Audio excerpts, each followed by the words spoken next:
안녕하십니까, 이진우입니다.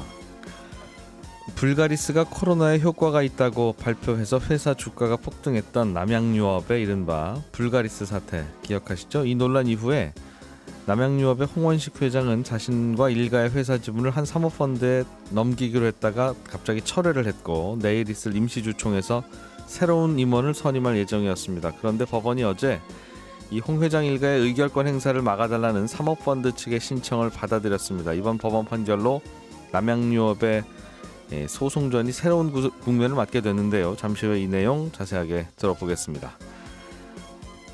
회사가 돈을 빌리면서 채권자에게 나중에 빌려준 돈만큼 주식으로 전환할 수 있는 조건을 붙여서 돈을 빌린 그 채권을 전환사채, 영어로는 CB라고 하는데 앞으로 기업들이 CB를 발행할 때 지켜야 할 기준들이 좀 더 달라집니다. 이것도 좀 살펴보겠고요. 시중은행들이 편의점에서도 은행 업무를 볼 수 있도록 하는 서비스들을 속속 선보이고 있습니다. 편의점에서도 은행 업무를 볼 수 있게 되면 소비자 입장에서는 편하긴 할 것 같은데 은행들은 또 어떤 생각에서 이런 서비스들을 선보이는 건지 이 내용도 들여다보겠습니다.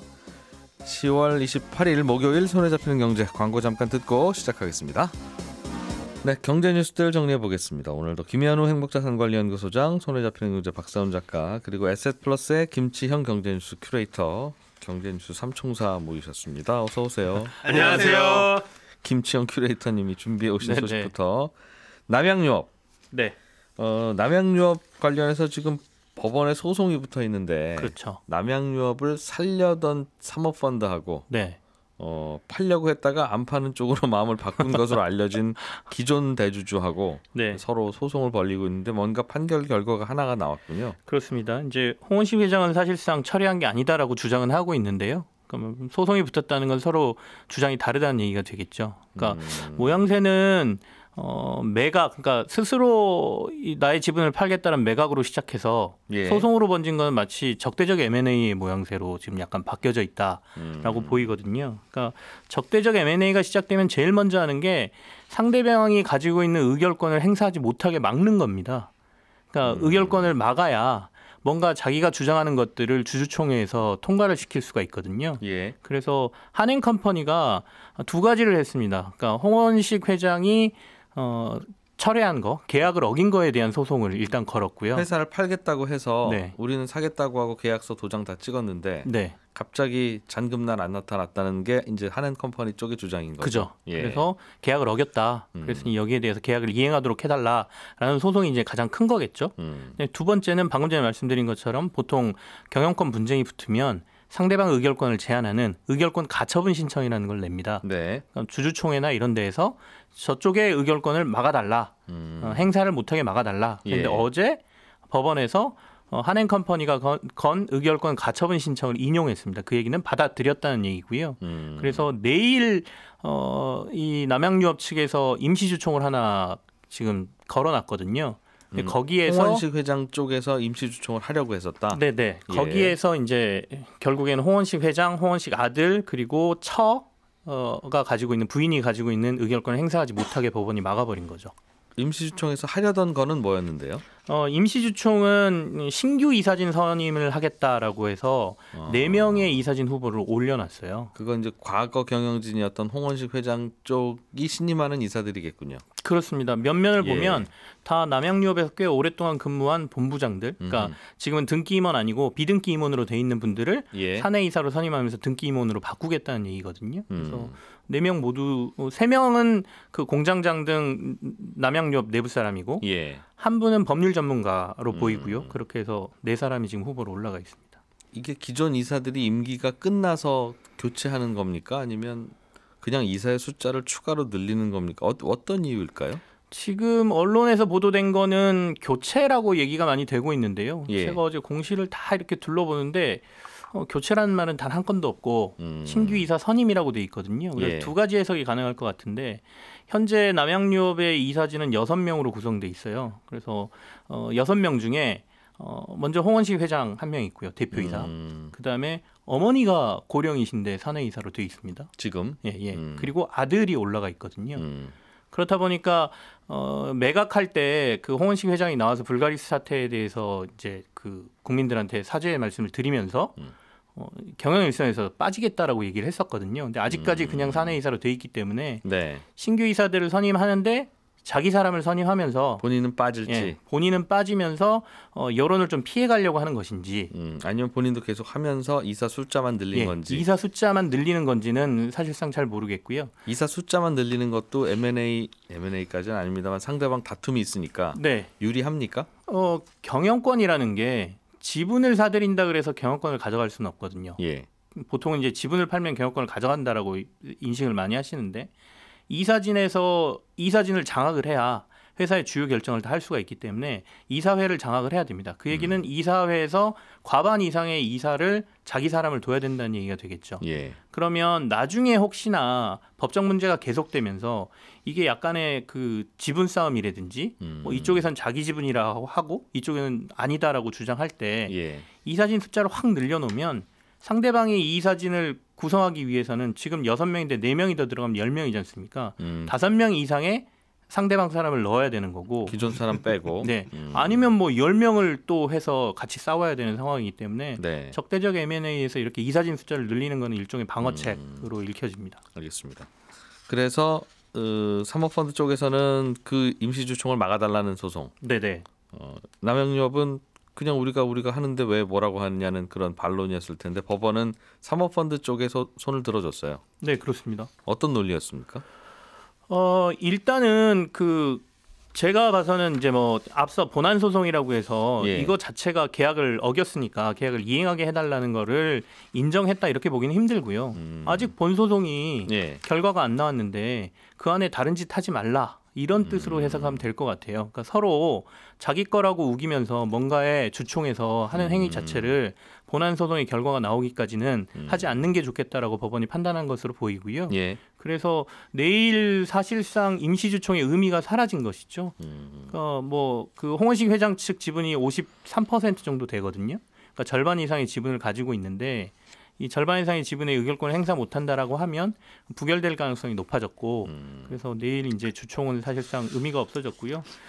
이제 그 이전에 이제 철회되기 전에 계약을 이행할 때 임시주총도 사실 있었어요. 그때는 이제 한행컴퍼니 측에서 이사진을 전부 바꾸기 위해서 6명의 후보를 올렸었거든요. 그때 보면 이제 경영진들을 자신들이 장악하기 위해서 한행컴퍼니 윤여울 회장부터 시작해서 한행컴퍼니 사람 6명 후보를 올렸었죠. 그것도 전부 부결이 됐었습니다. 그 당시에. 앞으로는 어떻게 되겠습니까? 그럼 법원이 판단을 해줘야 되나요? 이번 일단은 계약이 유효한지 아니면 홍원식 회장 주장대로 무효인 계약인지. 그렇죠. 이제 법원의 판단이 굉장히 중요한 상황이 됐고요. 다만 이제 홍원식 회장 측도 생각을 해야 될 게 53%의 지분을 가지고 있다고는 하지만 나머지 지분은 다 다른 주주들의 몫이잖아요. 이 주주들도 사실은 회사의 주인이거든요. 한 뭉쳐져 있지 않고 있지만. 그래서 지금 아시겠지만 주가도 뭐 매각한다고 했을 때 80만 원을 넘었던 주가가 지금 40만 원대로 떨어져 있고 실적도 작년부터 적자 전환해서 남양유업은 올해도 지금 계속 적자를 보고 있거든요. 반면에 메일유업은 코로나 상황에도 불구하고 계속해서 이익을 내고 있단 말이죠. 그렇다면 이 상황이 오래 가는 게 본인한테도 유리한 건지 아니면 주주한테 유리한 건지를 고민을 좀 해봐야 되고요. 주변 압박도 좀 심한 상황입니다. 어제 남양유업에 대한 국세청 조사도 들어갔어요. 이게 정기세무조사가 아니라 특별세무조사로 지금 알려지고 있는데 홍원식 회장 일가의 회사자금 유용 혐의 그리고 매각 불발 과정에서 뭐 일어났던 일들을 좀 들여다볼 것이다라는 얘기도 나오고 있어서 물론 소송만 지켜봐야 되겠지만 대주주인 뭐 홍원식 회장 측도 이런 부분을 좀 생각을 해야 되지 않나라는 생각이 듭니다. 그렇습니다. 전환사채 이야기를 좀 넘어가 보죠. 김현우 소장님. 기업들이 전환사채를 발행할 때 적용받는 규정들이 좀 바뀐 것 같은데. 네, 그렇습니다. 일단은 전환사채라고 하는 건 돈을 빌리면서 내가 나중에 돈을 갚는다 분명히 빌렸으니까. 그런데 빌려줘서 고마우니까 내가 갚는 돈을 받을지 그냥 아니면 이 회사 주식으로 받을지는 당신이 나중에 선택해라. 그렇죠. 옵션 줄게. 그러니까 돈 좀 빌려줘. 그게 전환사채예요. 맞습니다. 근데 그거 발행할 때 뭘 좀 규정이 바뀐다는 거예요? 크게는 두 가지입니다. 콜옵션 한도라는 걸 정하고요. 전환가액의 상향 조정을 의무한다라는 내용인데 이거 뭔지 차근차근히 설명을 드리자면 일단 지금 설명해 주신 것처럼 나중에 주식으로도 바꿔줄게라고 하는데 중요한 건 얼마의 가격으로 주식을 바꿔줄 것이냐잖아요. 한 주당 얼마로 쳐서. 그렇죠. 한 주당 얼마로 칠 거냐인데 예를 들어서 1억 빌리는데 전환가액이 10,000원으로 정해놨다. 그럼 10,000주를 받을 수 있네요. 그렇죠. 1억을, 나중에 받을 돈 1억을 포기하는 대신. 맞습니다. 나중에 주가가 그런데 뭐 10,000원이 아니라 20,000원이 되든 10만 원이 되든 네. 한 주에 10,000원에 살 수 있는 권리를 획득을 하는 거죠. 예. 근데 주가가 뭐 10,000원보다 떨어져 있으면 그냥 행사 안 하고 원금으로 받을래. 그렇죠. 현금으로 받아가면 되는 예. 거니까. 예. 그래서 사실은 주가가 많이 떨어지면 많이 떨어질수록 많이 오르면 오를수록 좋은 건데 중간에 한번 떨어질 수도 있잖아요. 그렇죠. 그렇게 됐을 때는 소위 말하는 리픽싱이라고 해가지고 전환가액 조정을 합니다. 이게 우리나라하고 일본에만 있는 특이한 제도인데 보통 70%까지 내려줄 수 있도록 해요. 그러니까 처음에는 한 주당 10,000원에 바꿔줄게라고 했다가 나중에 주가가 많이 떨어지면 한 주당 7,000원에 바꿀 수 있게 해줄게. 그래서 중간에 그걸 조정을 해준다는 겁니다. 그 때문에 주가가 이 CB 투자자 입장에서는 많이 빠지면 빠질수록 좋은 거고 일단은 행사하는 가격이 더 싸지니까. 그렇죠. 그 다음에 나중에 올라주면 좋은 건데 이게 CB 투자자한테는 유리를 하지만 이 리픽싱 때문에 오히려 뭐 시세를 조정하거나 이거 불공정 거래에 악용하기도 하고요. 일부러 떨어뜨리기도 하죠. 그래서. 네, 그렇습니다. 그렇게 악용을 하거나 그리고 또 일단 그렇게 돼서 주식 수가 많아지게 되면 기존 주주들의 주식은 희석되는 거니까 기존 주주들의 주식 가치도 안 좋아지는 거고 그래서 이 부분을 좀 개선을 한다는 겁니다. 어떻게 개선을 한다? 전환가액을 일단 올린다, 상향을 의무화한다는 건데 다만 이제 주가가 떨어져서 전환가액이 하향 조정됐던 주식에 대해서만 됐던 이 CB에 대해서만 올리는 겁니다. 그러니까 예를 들자면 발행 시에 전환가액이 10,000원이었다. 한 주당 10,000원으로 바꿔줄게요. 주식으로 나중에 바꿔줄게. 라고 약속하고 돈 빌렸어요. 중간에 근데 이 주가가 뭐 반토막이 나가지고 그럼 7,000원으로 바꿔줄게요. 라고 약속을 했는데 지금 같다면 이게 뭐 10,000원이 되든 10만 원이 되든 그냥 7,000원으로 유지가 됩니다. 그런데 그 이후에 주가가 올라도 맞습니다. 앞으로는 이후에 주가가 오르면 7,000원에서 다시 상향을 하는 걸로. 다만 이제 상향 한도는 처음에 정해놨던 전환가액 10,000원까지만 오르게끔 그 이상 오르지는 않고요. 그래서 많이 떨어졌다 이걸 일부러 조정을 한다라고 하더라도 차익이 줄어들게끔 이걸 조정을 한다는 건데 구체적으로 얼마나 올릴 거냐. 즉 연동돼 가지고 7,000원 밑으로 떨어졌다가 7,000원, 8,000원, 9,000원 됐을 때 실시간으로 올라가느냐, 뭐 비율은 어떻게 할 거냐 이런 것까지 구체적으로 나온 건 없고, 요거는 이제 증권 발행 시에 정하도록 하고 상황을 봐서 뭐 가이드라인을 내놓거나 하겠다는 게 이번에 계획입니다. 전환사채에 투자한 분들이 그동안 주당 10,000원에 바꿔준다는 조건으로 받긴 했는데, 그렇죠. 이거 주당 7,000원이나 8,000원에 받으면 우리가 더 좋은 거 아니냐? 맞습니다. 그러니 주가를 좀 내리자, 공매도 같은 걸 해서. 그래서 일단은 주가를 내려서 조건을 다시 7,000원이나 8,000원으로 만들고 난 다음부터 자 이제 주가가 오르든 좀 어떻게 해봐. 이제 이렇게 되면 심지어 오르게끔 뭐 루머를 퍼뜨리는 것도 있고요. 그래서 주가가 한번 내릴 때 그렇게 7,000원이나 8,000원으로 내려봐야 올라갈 때 다시 10,000원으로 올라가게 만들면 그런 장난 안 치겠거니. 그렇습니다. 그래서 법을 바꿨군요. 네. 진작 좀 바꾸지 이거는. 그러게요. 불만이 제가 많아요. 그러니까 좀 잘 바꾸는 것 같으면 왜 진작 안 했을까 이러고. 논의가 계속 되오기는 했었더라고요. 보니까. 그런데 이번에 이제 아마도 이렇게 투자자들이 돈을 좀 덜 벌 수 있도록 만들면 맞습니다. CB 발행이 잘 안 되겠죠. 아니 나 그럼 투자 안 해. 뭐 이렇게 하는 분들이 많을 테니까. 이 전환사채를 발행하는 기업들이 은행에서 돈을 빌리기가 쉽지 않기 때문에 이런 조건을 걸면서 발행을 하는 거거든요. 그래서 투자자의 입장에서는 뭔가 다른 채권보다는 혹은 다른 금융상품보다 매력적이어야 여기에 돈을 넣겠죠. 빌려주겠죠.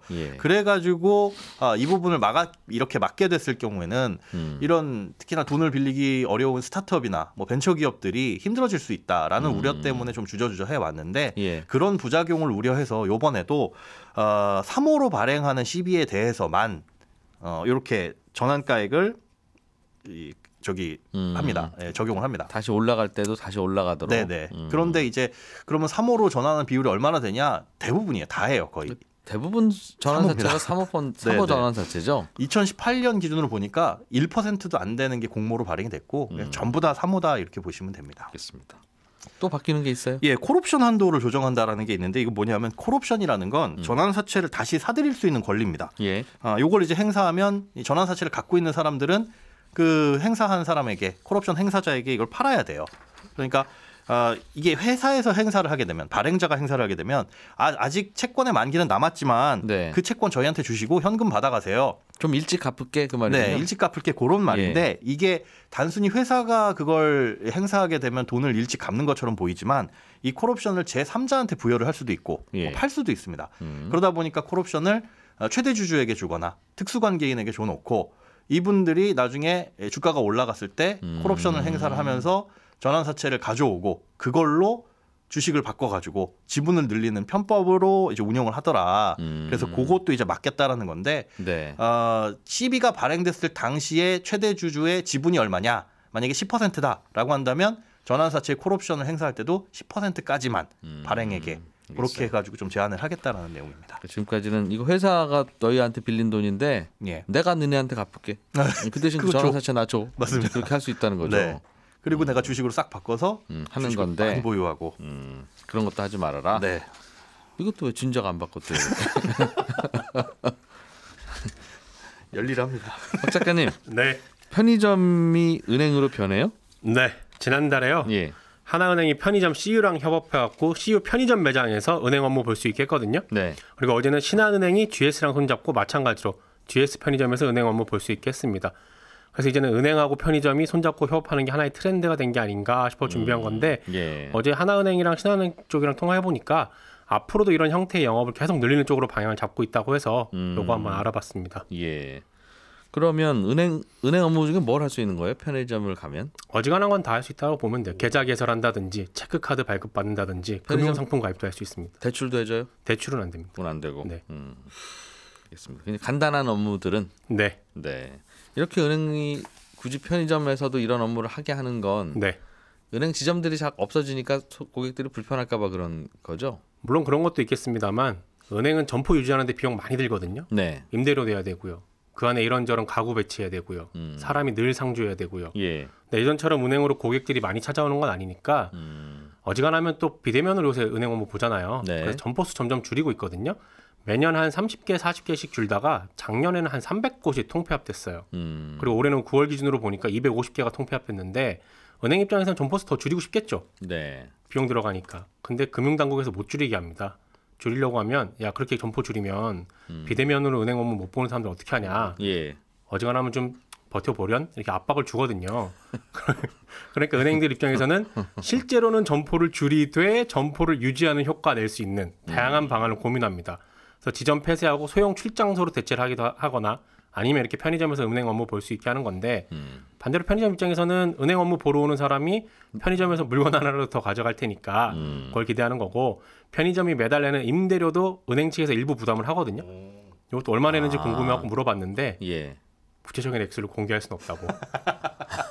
그럼 물어봤다는 게 요지예요? 궁금해하실 것 같아서 질문할 것 같아서요. 알겠어요. 물어는 봤는데 액수를 알릴 수는 없다. 아, 그러니까 편의점이 돈을 받는군요. 네. 그런데 은행 업무를 좀 배우셔야 되겠네요. 그러면 그 편의점에서 뭐 아르바이트나 혹은 점장 하시는 분은 아니 그건 아니고요. 편의점 직원이 거기 있고요. 은행- 하다가 만약에 막히면 네. 화상 채팅할 수 있어요. 화상으로. 그 시스템 안에서 버튼을 띵 누르면 화면 안에 은행 직원이 안녕하십니까 하고 뾰로롱 등장해서 네. 말씀하십시오 하면 이제 이런저런 상담도 해주고 저희 손님이 오셨는데 저 잘 모르겠으니까 두 분이 얘기하세요 화상으로 그렇게. 그렇게 돼 있습니다. 은행들은 비용을 아끼고 네, 편의점은 뭐 부수입이 생기는 거고. 그렇습니다. 이제는 다른 은행들도 하려고 할 텐데 주요 편의점 두 개는 다 이제 다 주인이 생겼으니까 네, 이제 점포 몇 개 없는 거밖에 안 남았네요. 네, 그러면 어디 다른 데라도 좀 잡아야 될 것 같은데. 네. 제가 걱정할 문제는 아닌 것 같고. 네. 알겠습니다. 미국 정부가 지금 컨테이너가 부두 앞에 쌓여 있다. 네, LA 항과 롱비치 항 특히. 그거 얼른 빼야 또 다른 짐들도 부릴 텐데 그 짐도 안 빠지고 있고. 네, 왜 안 빠졌냐 그러면 몰라 안 가져가는지 이렇게 일어나 봐요. 지금 뭔가 조치가 좀 취해진다면서요? 벌금 물리기로 했습니다. 며칠 전에 제가 소식 전해드린 게 바이든 대통령이 그래서 네. 이 항만들 24시간 풀로 돌리고 일주일도 계속 돌리겠다라고 했는데 그래도 상황 안 달라지니까 벌금 카드 꺼냈거든요. 트럭에 실을 컨테이너 같은 경우는 9일, 그리고 철도 운송 예정된 컨테이너는 3일 부두에 쌓아둘 수 있겠는데 이 기간 넘기면요. 예. 한 대당 $100 벌금 부과됩니다. 10만 원. 네. 그리고 매일 $100씩 벌금 추가됩니다. 근데 문제는 네. 이게 지금도 안 빠지고 있잖아요. 코로나 전만 해도 한 이틀 정도면 다 빠졌거든요. 트럭이 싣고 가야 되는데 트럭이 안 싣고 가니까 그들도 어쩔 수 없이 거기다 하는 거죠. 그렇습니다. 그런데 이 트럭 운전사 없어서 안 빠지는 걸 해운사들한테 벌금으로 물리겠다고 하니까 이 벌금이 과연 실효성이 있을 것이냐라는 얘기가 나오는 거고. 그러게요. 많지도 않고. 네. 별로 실효성 없는 이슈이기 때문에 미국 항만은 앞으로도 계속 쌓일 것 같군요. 그래서 물류대란은 앞으로도 계속 될 것 같다라는 의미가 있어서 가지고 온 뉴스였습니다. 별로 의미 없는 일을 하고 있네라는 네. 뜻. 알겠습니다. 예, 김현우, 박세훈, 김치영 세 분과 함께했고요. 저는 잠시 후에 11시 5분부터 이어지는 손에 잡히는 경제 플러스에서 다시 한번 인사드리겠습니다. 이진우였습니다. 손에 잡히는 경제였습니다.